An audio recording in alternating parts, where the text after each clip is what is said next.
तर नाशिकमध्ये सलग दुसऱ्या वर्षी जगन्नाथ रथयात्रेला सुरुवात झाली आहे। पंचमुखी हनुमान मंदिर इथून रथासमोर झाडू मारून रथयात्रेला सुरुवात करण्यात आली। यावेळी हजारो भाविकांच्या उपस्थितीत पहिल्यांदाच महिलांना एका बाजूने रथ ओढण्याचा मान दिला गेलाय। आढावा घेतला आमचे प्रतिनिधी किशोर बेलसर यांनी।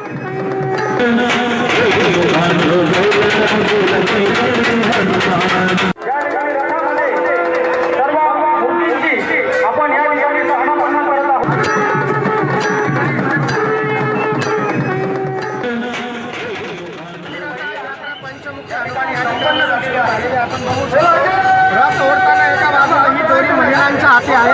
प्रथमच असं होतं की महिलांना देखील या ठिकाणी मान देण्यात आलेला आहे आणि प्रचंड महिलांचा या ठिकाणी उत्सव दिसून येत आहोत। आपण मागील वर्षी पण बघा काय आनंद व्यक्त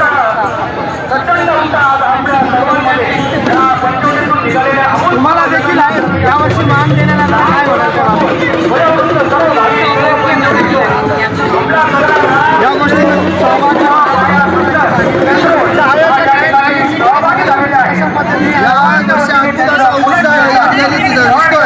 जगन्नाथपुरीचा रथ मोठ्या संख्येने भाविक या ठिकाणी उपस्थित झाले।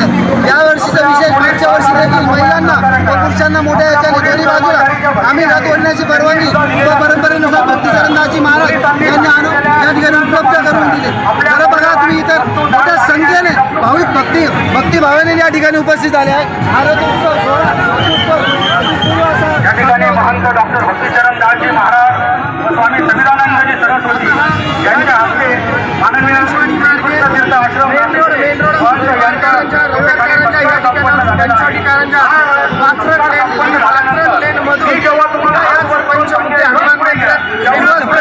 रथाचं आपल्याला दर्शन करायला मिळेल। लाखो भाविक या ठिकाणी सहभागी होतील असा अंदाज यावेळेस केला जात आहे।